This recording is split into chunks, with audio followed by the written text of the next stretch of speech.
오늘 말씀 마태복음 1장 18절부터 20절까지의 말씀입니다. 예수 그리스도의 나심은 이러하니라. 그의 어머니 마리아가 요셉과 약혼하고 동거하기 전에 성령으로 잉태된 것이 나타났더니 그의 남편 요셉은 의로운 사람이라 그를 드러내지 아니하고 가만히 끊고자 하여 이 일을 생각할 때에 주의 사자가 현몽하여 이르되 다윗의 자손 요셉아 내 아내 마리아 데려오기를 무서워하지 말라. 그에게 잉태된 자는 성령으로 된 것이라. 아멘.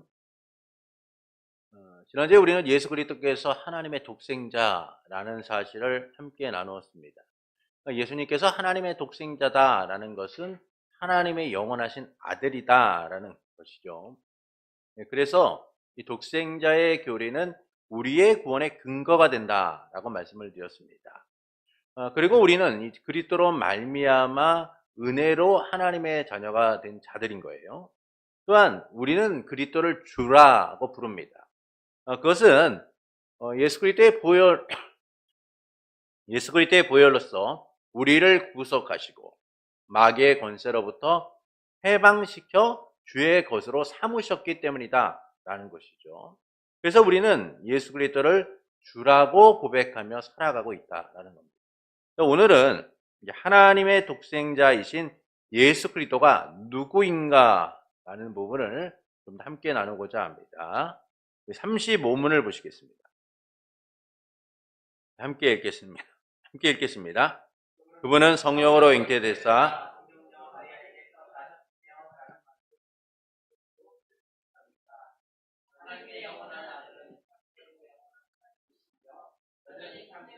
영원한 하나님으로서 성령의 사역으로 동정녀 마리아의 살과 피로부터 참된 인성을 취하셨습니다. 그리하여 또한 하나님 자손이 되고 모든 일에서 그의 형제들과 같이 되셨으나 죄는 없으십니다. 1번을 보시면 예수 그리스도는 참 하나님이시다라는 사실을 우리에게 알려줘요. 요한복음 1장 1절을 보시겠습니다. 태초에 말씀이 계시니라. 이 말씀이 하나님과 함께 계셨으니 이 말씀은 곧 하나님이시니라. 그러니까 예수님께서는 태초부터 누구와 함께 계셨던 겁니까? 성부 하나님과 함께 계셨는데 그분을 뭐라고 말씀하냐 하면 하나님이시다라고 말씀해주고 있는 거예요. 그러니까 그분은 하나님의 영원한 아들로서 참되고 영원한 하나님이시다라는 겁니다. 태초부터 말씀으로서 함께 하셨던 하나님과 함께 하셨던 하나님, 그분이 바로 하나님의 영원하신 아들 예수 그리스도이시다라는 것이죠. 이는 예수님께서 100% 신성을 가지신 분이다라는 사실을 우리에게 알려주는 거예요. 그러니까 예수님이 하나님의 독생자, 하나님이시다라고 할 때 그 하나님이시다라는 것은 하나님과 같은 본질을 갖고 계시다라는 것이죠. 이 점에서 예수님의 신성은 100%다라는 거예요. 그분은 본질적으로 하나님과 동등하신 참 하나님이시다라는 겁니다. 그러니까 이를 성경은 하나님과 동등됨을 알려주고 있으며 그분이 창세 전부터 계셔서 창조의 사역을 함께 하셨다는 사실을 우리에게 알려주는 거죠. 또한 하나님께서 그리스도 예수 안에서 우리를 택하시고 그리스도를 통하여 구속하셨다라는 말씀을 통하여 하나님과 예수 그리스도께서 함께 우리의 구속을 이루시고 계시다라는 사실을 알려주고 계세요. 그 외에도 성경은 예수님께서 참 하나님이시다라는 사실을 증거하면서 예수님께서도 자신을 아버지와 나는 하나다라는 말씀을 통하여서 본질적으로 같으신 분이고 같이 일하시는 분이다라는 사실을 우리에게 알려주고 있다라는 겁니다. 그래서 예수님은 어떤 분이세요? 참 하나님이시다라는 거예요. 우리 2번을 보시겠습니다. 예수 그리스도는 참 사람이시다. 우리 마태복음 1장 18절부터 20절을 함께 읽겠습니다. 예수 그리스도의 나심은 이러하니라.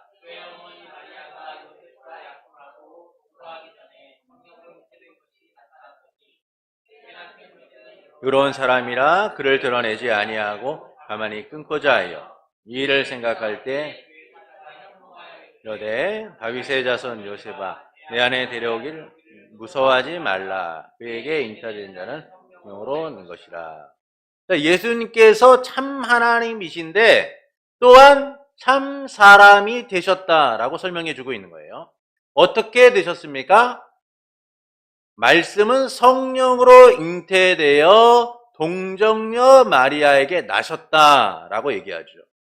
참 사람이 되셨다라는 것은 예수님께서 100%의 인성을 가지고 계시다라는 사실을 말씀해 주고 있는 거예요. 100%의 인성을 가지고 계시다. 그러니까 예수님께서 참 사람이 되셨다라는 것은 100%의 신성과 100%의 인성이 결합되어 하나가 되었다라는 사실을 우리에게 알려주는 겁니다. 이게 참 어려운 거죠. 사실 우리 이성적으로는 하나 더하기 하나는 뭐예요? 둘이잖아요. 그렇죠. 둘이죠. 그런데 참 하나님이신 그분이 참 인간으로서 100%의 신성과 100%의 인성을 가지고 하나가 되었다라는 것은 사실 우리의 지식과 이해로서는 이해하기가 참 어렵습니다. 그러나 성경은 우리에게 예수님께서 100%의 신성과 100%의 인성을 가지신 참 하나님이시며 참 사람이시다라는 사실을 말씀해 주고 있어요. 이것은 우리의 구원과 밀접한 관련이 있기 때문이죠. 만약 예수님께서 참 하나님이 아니시거나 참 사람이 아니시면 우리의 구원은 이루어질 수 없는 거예요. 우리의 구원 자체가 성립이 안 되는 겁니다. 참 하나님이시기 때문에 성부께 우리의 죄의 값을 드리고 또한 구속함으로 성령으로 말미암아 그 구속의 은혜가 적용되도록 하시기 때문이죠. 그래서 예수 그리스도께서 참 하나님이시다라는 것은 예수 그리스도의 구속의 은혜가 일시적인 것이 아니라 영원하도록 우리에게 이루어진다라는 사실을 알려주는 거예요. 또한 참 사람이시다라는 것은 우리를 위해 그분이 죽으심으로 우리의 구속의 값을 지불하셨다는 거예요. 왜 그렇습니까? 죄는 인간이 하나님께 범죄함으로 들어온 거예요. 근데 하나님께서는 공의로우신 분이시기 때문에 인간에게 그 죄의 문제를 책임지도록 하셔야 돼요. 인간이 그 죄의 값을 지불하도록 심판하셔야만 합니다. 그런데 인간은 죄된 자들이기 때문에 전적으로 부패하고 무능력한 자들이기 때문에 이 하나님의 공의에 대하여 반응할 수가 없는 거예요.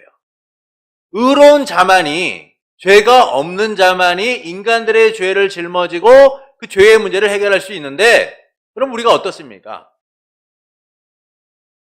죄를 짓고 살아가는 사람들이잖아요. 마음으로나 생각으로나 행동으로나 너무나 많은 죄를 짓고 살죠. 그런데 우리의 죄가 아담의 범죄함을 통하여 우리에게 유전돼요. 아담의 범죄함을 통하여 우리에게 전가돼요. 그 죄를 짊어진 채 살아가는 존재라는 거예요. 그래서 인간은 이 죄의 문제를 해결할 수가 없는 겁니다. 그래서 하나님께서는 참 사람이신 죄가 없으신 예수 그리스도를 통하여 그 죄의 문제를 짊어지게 하시는 거죠. 그래서 예수님께서 참 사람이시다라는 것은 우리의 죄의 문제, 하나님의 공의가 이루어지는 데 있어서 아주 중요한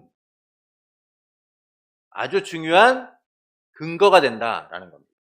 이처럼 예수님께서 참 하나님이시고 참 사람이시라는 것은 우리의 구원이 성립되고 우리의 구원이 적용되고 우리의 구원이 그 효과가 영원토록 이루어지는 데 있어서 중요한 거예요.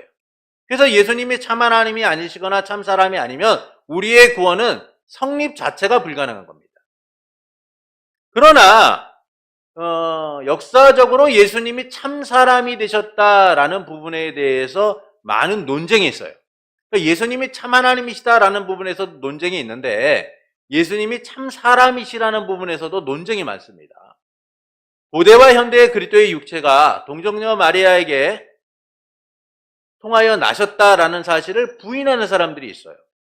그러니까 우리와 같은 육체를 가지고 나셨다는 사실을 부인하는 사람들이 있습니다. 대표적인 사람이 5세기 초에 콘스탄티노플의 수도 원장이었던 유케티스라는 사람이 있어요. 유티케스라는 사람이 있습니다. 콘스탄티노플은 지금을 얘기하면 우리가 얘기하는 그 터키의 이스탄불 지역을 얘기해요. 그러니까 당시에 그쪽의 수도 원장이었던 이 유티케스라는 사람이 뭐라고 얘기하냐면 그리스도께서는 하나의 본성만을 가지고 있다는 거예요. 하나의 본성만을 가지고 있는데 그리스도의 신성이 인성을 흡수했다는 거예요. 그러니까 그리스도의 신성이 인성을 흡수하니까 본성이 하나일 수밖에 없는 것이죠. 그래서 그는 그리스도의 신성이 인성을 흡수하여 인성이 사라졌다, 또는 인성이 신성에 혼합되어서 참 인성이 없다라고 주장을 합니다. 이와 같은 유티케스의 영향을 받은 유티케스 주의자들은 그리스도의 참 사람이심을 부정하게 돼요. 그래서 예수님은 신성만 가지고 계신 분이다 라고 얘기합니다. 이후에 이 유티케스 주의는 451년에 켈케톤 공의회를 통하여 이단으로 정죄받게 됩니다. 근데 이 유티케스 주의자들뿐만 아니라 도케티즘이라는 사상이 있어요. 이 도케티즘은 겉모습만 인간이 되었다라고 얘기해요. 겉모습만. 그러니까 예수 그리스도께서 참 하나님이신데 그분이 참 사람이 되셨다는 것은 진짜 사람이 된 게 아니라 겉모습만 사람이 되셨다는 거예요. 영지주의 같은 경우에는요, 육체라는 것이 악하기 때문에 하나님께서 인간의 몸을 입고 온다라는 것은 불가능하다. 있을 수 없는 일이다라고 주장을 합니다. 4세기에는 라오디게아 감독이었던 아폴리나리우스라는 사람이 있어요. 우리가 요한계시록에서도 라오디게아에 대해서 함께 나누었죠. 덥지도 차지도 않은 신앙, 미지근한 신앙을 가지고 살아갔던 이들. 근데 이 4세기 라오디게아의 감독이었던 아폴리나리우스는 예수님께서는 육체는 인간의 것이지만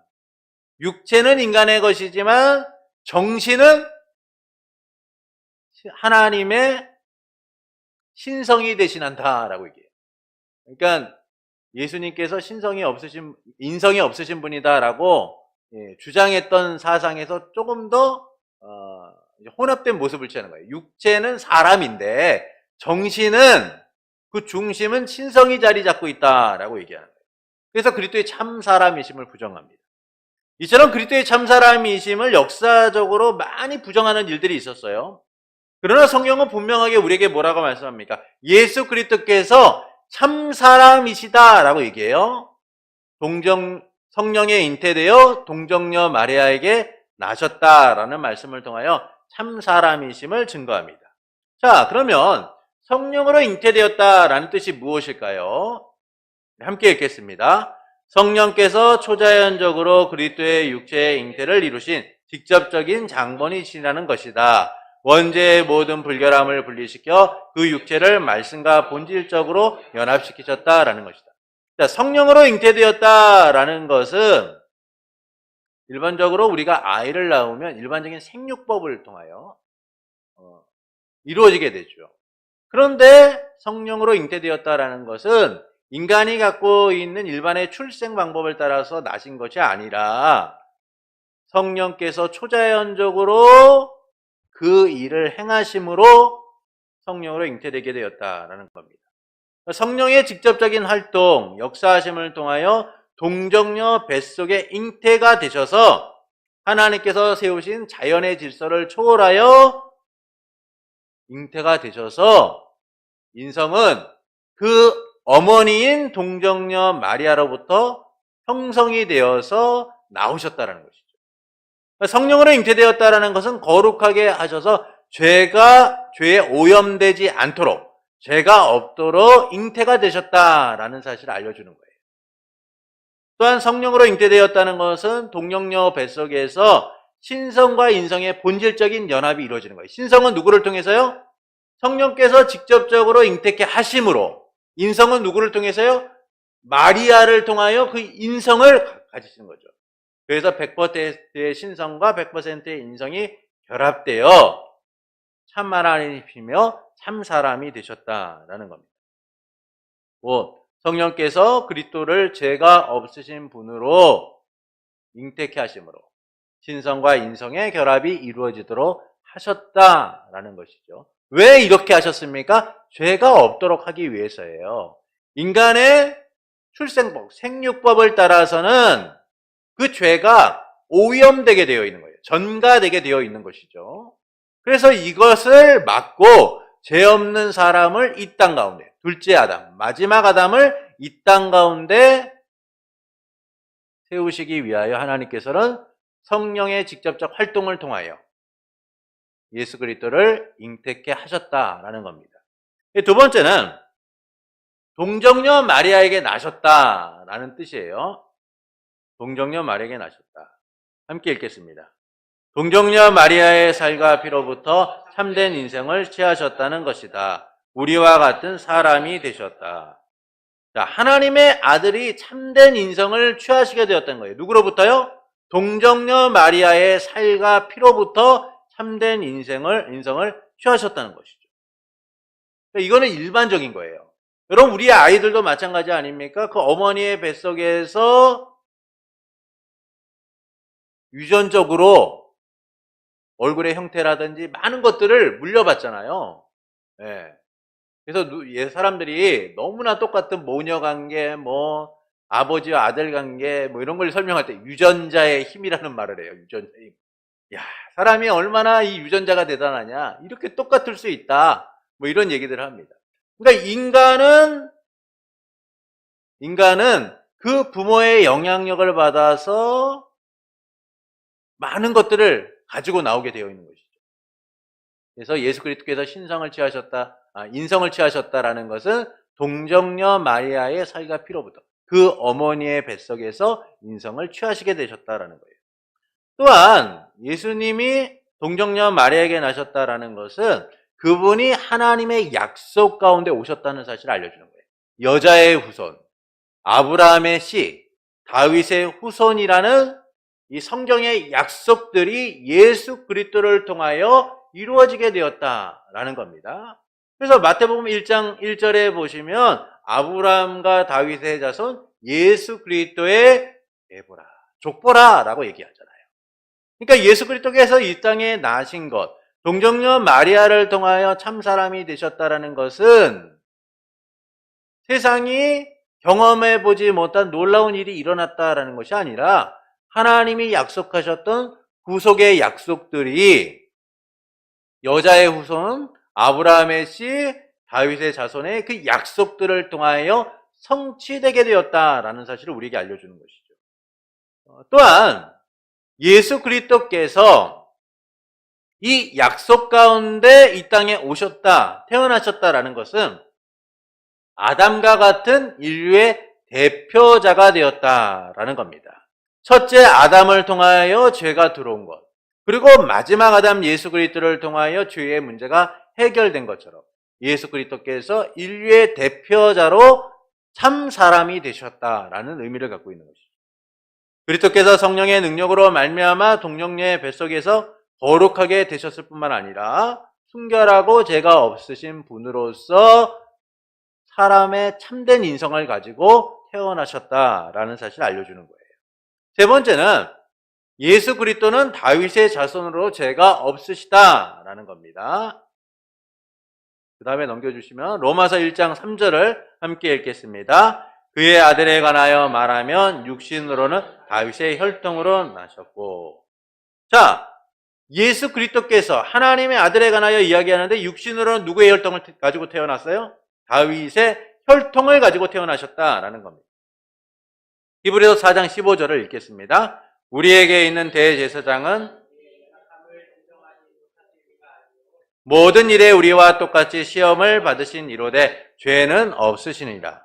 다윗의 혈통을 가지고 태어나신 예수님께서는 우리의 연약함을 아시는 분이라는 거예요. 함께 공감하시는 분이라는 겁니다. 우리와 똑같이 시험을 받으시는 인성을 갖고 계신 분이다라는 것이죠. 근데 그분이 어떤 분이세요?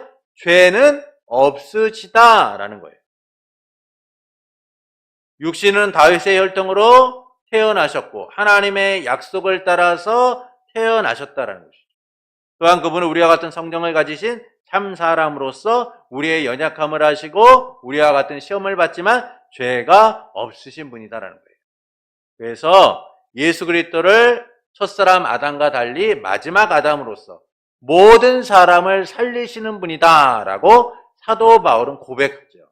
모든 사람을 살리는 분. 첫사람 아담은 모든 사람을 죄와 사망에 죽였지만 마지막 아담 예수 그리스도는 모든 사람을 살리는 분이다 라고 이야기해 주고 있어요. 36문을 보겠습니다. 함께 읽겠습니다. 그리스도의 거룩한 잉태와 탄생은 당신에게 어떤 유익을 줍니까? 그리스도는 우리의 중보자이심으로 잉태되고 출생할 때부터 가지고 있는 나의 죄를 그의 순결함과 온전한 거룩함으로 하나님 앞에서 가려줍니다. 그리스도의 잉태와 탄생으로부터 비롯되는 두 가지 유익을 얘기합니다. 예수 그리스도께서 잉태하시고 탄생하신 일이 우리에게 무슨 유익이 있느냐라는 거예요. 첫 번째는 그리스도께서 중보자시라는 우리의 믿음을 확증시켜 준다는 거예요. 그리스도께서 중보자시라는 우리의 믿음이 확증된다라는 겁니다. 디모데전서 2장 5절부터 6절의 말씀을 함께 읽겠습니다. 하나님은 한 분이시요 또 하나님과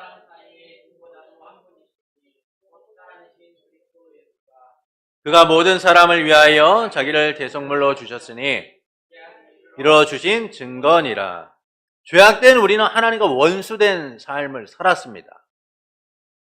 아담의 범죄는 하나님을 반역함으로 에덴 동산에서 추방되었고 하나님과 더 이상 화목을 이룰 수 없는 원수된 삶을 우리에게 가져왔죠. 일반적인 생육법을 따라서 아담으로부터 나온 우리는 하나님과 끊임없이 반목하고 갈등하고 원수된 삶을 살아야 됐어요. 하나님과 우리 사이의 간격을 좁힐 수 있는 방법은 존재하지가 않았습니다. 그런데 이를 회복하기 위해서 우리가 아무리 노력하고 수고한다라고 해도 이 문제를 해결할 방법이 없는 거예요. 그런데 하나님께서 하나님과 우리의 사이를 중재할 수 있는 그 간격을 이을 수 있는 중보자를 허락하셨다는 것이죠. 그분이 누구십니까? 예수 그리스도이시다라는 거예요. 예수님은 성령으로 잉태되어 동정녀 마리아에게 나셔서 하나님과 우리의 화목을 위하여 대속의 제물, 희생의 제물, 화목 제물이 되셨죠. 그래서 우리는 하나님과 우리의 사이의 유일한 중보자이신 예수님으로 인하여 하나님과 화목을 이루게 됐어요. 하나님과 우리의 사이에 막힌 담이 허물어짐을 통하여 예수 그리스도를 통하여 하나님께로 나아갈 수 있게 되었다는 겁니다. 이는 예수님이 하나님과 우리의 일시적 중보자가 아니라 영원한 중보자이시다라는 거예요. 그래서 우리가 무엇을 얻어요? 중보자이신 예수 그리스도를 통하여 담대하게 하나님께 나가게 되는 거예요. 담대하게 하나님께 나가게 되는 겁니다. 여러분, 하나님께 나가는 일이 인간들에게 가능했습니까? 불가능했어요. 누구도 하나님 앞에 나아갈 수 없었습니다. 단 하나님이 일시적으로 하나님 앞에 나아가는 길을 허락하셨는데 제사를 통하여, 번제를 통하여,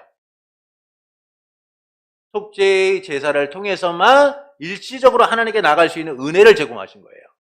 대제사장이 대속죄일에 하나님 앞에 지성소로 들어가게 됩니다. 자기의 몸을 정결하게 하고 하나님께 나아가 백성을 위하여 간구하죠. 그런데 그것이 매번 이루어지느냐? 그렇지 않아요. 하나님이 대속죄일에만 하나님 앞에 대제사장이 나올 수 있도록 허락하신 거죠. 그렇지 않고 아무 때나 들어가면 어떻게 됩니까? 죽어요. 왜냐하면 인간의 죄의 문제가 회복되지 않았기 때문에 누구나 하나님 앞에 나가면 죽을 수밖에 없는 겁니다. 지금 우리도 마찬가지죠. 우리도 죄의 문제가 해결되지 않고 하나님 앞에 나간다면 우리도 똑같이 죽을 수밖에 없는 인생들인 거예요. 그런데 우리가 예수 그리스도를 통하여 어떤 은혜를 누리고 삽니까? 중보자 예수 그리스도를 통하여 예수 그리스도의 이름으로 기도하고 하나님 앞에 언제나 나가 예배하죠. 근데 우리의 예배의 모습을 보십시오. 우리의 예배의 모습이 구약시대에 예배를 드리던 제사장이나 또는 대제사장과 같이 우리의 예배가 정말 잘 갖춰진 예배냐라는 거예요. 사실 우리의 마음, 우리의 행동, 우리의 옷차림, 모든 것들이요, 주님 앞에 나가기에는 부족한 것들이 많아요. 헐레벌떡 예배 시간에 늦지 않게 오는 또는 교회까지 나오기까지 얼마나 많은 갈등하면, 오늘 비도 많이 오는데, 교회를 가야 말아야 돼. 오늘 눈도 많이 와가지고 사람들이 쌓였는데, 이거 가야 돼. 오늘 조금 늦은 것 같은데, 늦을 바에는 가야 돼, 말아야 돼. 여러분, 우리가 예배를 나갈 때 우리가 온전히 주님을 향하여 신뢰하며 나가느냐? 주님 앞에 온전히 마음과 뜻과 정성을 향하여 드리며 나가고 있냐? 그렇지 않아요. 주님이 우리의 예배를 뭐라고 말씀합니까? 거룩한 산제물로 드리라는 거예요. 모든 것을 하나님이 기뻐하시는 희생의 제물처럼, 드려지는 제물처럼 드리라는 거예요. 근데 우리는 그렇지 못해요. 항상 준비되지 못한 자처럼, 항상 부족한 가운데 주님 앞에 나오고. 근데 주님이 우리에게 그런 모습을 보고 우리를 갖다 바로바로 심판하십니까? 그렇지 않잖아요. 은혜로서 품으시고 위로하시고 우리가 다시금 하나님의 사람으로 세상을 나가 싸워갈 수 있도록 만드시죠. 근데 이게 가능한 게 뭐냐? 우리의 중보자이신 예수 그리스도예요. 예수 그리스도의 희생의 속죄 제사를 통하여 그분의 보혈로 우리가 담대하게 하나님 앞에 나가는 거죠. 그래서 우리가 예수의 이름으로 간구하고 예수의 이름으로 주님 앞에 하나님 앞에 나가는 모든 일들이요, 유일한 중보자이신 예수 그리스도를 통하여 가능하다는 거예요. 그래서 우리가 예수 그리스도가 중보자라는 그 믿음을 가지고 주님 앞에 예배하고 하나님 앞에 나와 아빠 아버지라고 부르고 하나님 앞에 때론 말도 안 되는 때도 쓰고 하나님의 은혜를 바라보기도 하고, 이 모든 일들이 어떻게 이루어집니까? 예수 그리스도의 대속을 통하여 이루어진 일이라는 거예요. 그래서 예수님께서 우리를 위하여 잉태되고 탄생되었다라는 사실을 통하여 우리가 무엇을 하냐면 예수님이 중보자라는 그 확신과 믿음을 가지고 살아가도록 만드는 거예요. 왜 우리가 이 고난과 어려움 속에서도 왜 변하지 않고 믿음을 지키고 살아갑니까? 예수 그리스도 때문에 살아가는 거잖아요.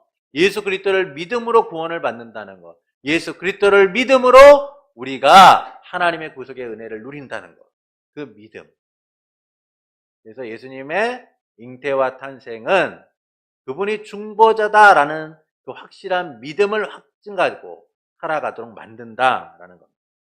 이처럼 예수님이 참 사람이 되심으로 우리는 그분이 중보자이심을 믿고 확증한 채 언제나 담대하게 하나님께 나아가 예배하게 된다라는 것이죠. 두 번째는 함께 읽겠습니다. 그리스도께서 우리의 죄를 그분의 순결함과 온전한 거룩함으로 하나님 앞에서 가려준다는 위로를 준다. 베드로전서 3장 18절을 읽겠습니다. 그리스도께서는 단번에 죄를 위하여 죽으사 의인으로 불의한 자를 대신하셨으니 육체로는 죽임을 당하시고 영으로는 살리심을 받으셨으니, 그리스도께서 단번에 죄를 위하여 우리를 의롭게 하심으로 인하여 우리의 죄를 하나님 앞에 가려주셨다는 거예요. 여러분, 우리가 예수 그리스도가 중보자라는 사실을 믿음으로 확증함으로 하나님 앞에 담대하게 나갑니다. 그런데 그 담대하게 나아가는 데 있어서 예수 그리스도께서 우리의 죄를 가려주시지 않는다면 어떻게 될까요? 가려주시지 않는다면 어떻게 될까요? 예배드리다 한 명씩 죽을 수도 있는 거예요. 예배드리는데 딴청을 해? 하나님 막 번개를 내리셔서 바로 예배드리는데 다른 일을 해? 왜 이러면 얼마나 무섭겠습니까? 그런데 주님이 우리의 죄를 가려주시는 거예요. 우리를 의롭게 하셔서 하나님의 자녀로서 나오도록 만드시는 거죠. 그래서 예수 그리스도께서 단번에 죄를 위하여 죽으셔서 우리를 의롭게 하심으로 우리는 그 죄가 가려져 주님의 은혜를 누리게 되는 거예요. 예수 그리스도의 무죄함과 완전한 거룩함으로 그분이 완전한 제물이 되심으로 우리의 죄가 하나님 앞에서 덮어지는 겁니다. 근데 그것이 우리가 일생 동안 살아가면서 지금도 짓고 있는 죄의 문제들인 거예요. 네. 그래서 하나님이 우리를 의롭게 하시고 죄를 가려주셔서 우리가 다시금 주님 앞에 죄를 고백하고 은혜를 누릴 수 있는 그 길들을 열어주신 거죠. 우리의 죄에 대한 용서가 그래서 취소되거나 상황과 여러 이유 때문에 달라지는 게 아니에요. 예수 그리스도를 통하여 용서함을 받은 우리는 의롭게 되어서 그 의로움을 덧입고 살아가고 있는 거예요. 그래서 주님은 내가 거룩하니 너희도 거룩하라 라고 말씀하시면서 하나님의 성전된 이들이 세상과 하나가 될 수 없다라는 사실을 우리에게 말씀해 주고 있죠. 그래서 우리는 하나님 앞에서 죄가 덮어짐으로 죄의 비참함과 고통에서 벗어나 심령의 평안과 안식을 누리며 하나님 앞에 나와 미로함 받고 그분의 긍휼과 자비를 누리며 살아갈 수 있게 된다는 겁니다. 우리의 죄를 가리신 주님으로 인하여 중보자 그리스도에 인해 우리는 하나님께 나아갈 뿐만 아니라 우리의 죄가 가려지는 은혜를 누리게 된다라는 것이죠. 하나님 앞에서 의롭게 되어서 하나님과의 화목을 이루며 그 은혜를 풍성히 누리게 되는 거예요. 그래서 우리는 하나님 앞에서 죄인으로 추궁당하지 않고 심판을 받지 않는 거예요. 우리가 주님의 심판의 날에는 그 죄에 대한 책임을 물으실 거예요. 근데 주님이 그 죄에 대한 책임을 물으실 때 우리의 구원을 뺏으십니까? 우리를 영원히 추방시키고 우리를 영원히 고통 가운데 몰아넣는 그렇지 않아요. 우리의 죄에 대해서는 하나님이 책임을 물으시고 또한 그것에 대하여 따끔하게 혼내실 겁니다. 그러나 그 혼냄은 부모가 자녀를 사랑하는 마음으로 혼내는 것, 그 이상일 수가 없는 거예요. 그래서 우리는 아빠, 아버지 되신 하나님의 사랑 안에서 보호받고 위로함 받고 다시금 일어날 수 있게 되는 겁니다. 그러므로 우리는 예수 그리스도가 거룩하게 잉태하시고 탄생하심을 통하여 우리가 누리는 이 두 가지 유익을 항상 기억해야 돼요. 예수 그리스도가 중보자이심, 그래서 하나님께 나아가고 하나님의 은혜를 덧입는 삶을 살아간다는 믿음, 그리고 예수 그리스도가 우리의 죄를 가려주셔서 우리가 의롭게 되어 하나님 앞에 담대하게 나아가 주님과의 교제와 소통, 나눔을 이루며 살아갈 수 있다는 그 믿음을 가지고 살아갈 수 있어야만 합니다. 그때 우리는 예수 그리스도께서 이 땅 가운데 참 사람이 되셨다는 그 의미가 갖고 있는 놀라운 은혜들을 이 땅에서 풍성히 누리며 살아가게 되는 것이죠. 그리고 예수 그리스도의 다시 오실 날을 기대하고 소망하고 살아가게 되는 겁니다. 우리나라에는 자칭 예수라고 하는 사람이 30명이 좀 넘는다고 합니다. 네. 왜 이런 일들이 일어나냐 하면 우리가 예수님이 어떤 분이신가를 잘 모르기 때문이에요. 그러다 보니까 여기도 예수, 저기도 예수, 다 예수라고 하니까 또는 보혜사라고 하니까 그런 사람들을 따라가는 것이죠. 근데 성경을 우리에게 분명하게 말씀하세요. 예수님이 올라가신 대로 어디로부터 오세요? 하늘로부터 내려오신다는 거예요. 여러분 예수님이 하늘로부터 내려오시는 거 보지 않으면 쫓아갈 생각도 하지 마십시오. 그래서 우리가 예수님이 누구신가, 그분이 참 하나님이시고 참 사람이시라는 그 확실한 믿음을 가지고 주님을 바라볼 수 있어야만 합니다. 결론을 함께 나누겠습니다. 그리스도는 성령으로 잉태되사 동정녀 마리아에게 나셨다라고 얘기해요. 그래서 그분이 참 하나님이시고 참 사람이심을 우리에게 알려줍니다. 참 하나님이심은 성령으로 잉태되셨기 때문인 거고 또 참 사람이 되심은 동정녀 마리아로부터 탄생하셨기 때문이에요.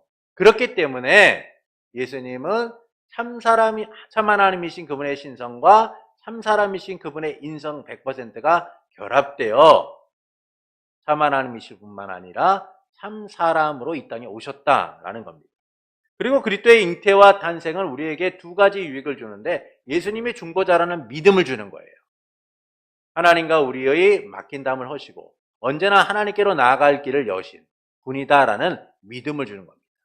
두 번째는 하나님 앞에 우리가 의롭게 되어서 우리의 죄를 가려주셔서 하나님 앞에 언제나 나갈 수 있는 길을 허락하셨다는 것이죠. 그래서 우리는 예수 그리스도께서 참 하나님이시고 참 사람이시라는 사실을 통하여 그분이 주신 유익들을 붙들고 주님 앞에 성도답게 하나님 나라 백성답게 그리스도인답게 살아가기 위하여 힘쓰는 복된 삶이 되기를 예수님의 이름으로 축원합니다.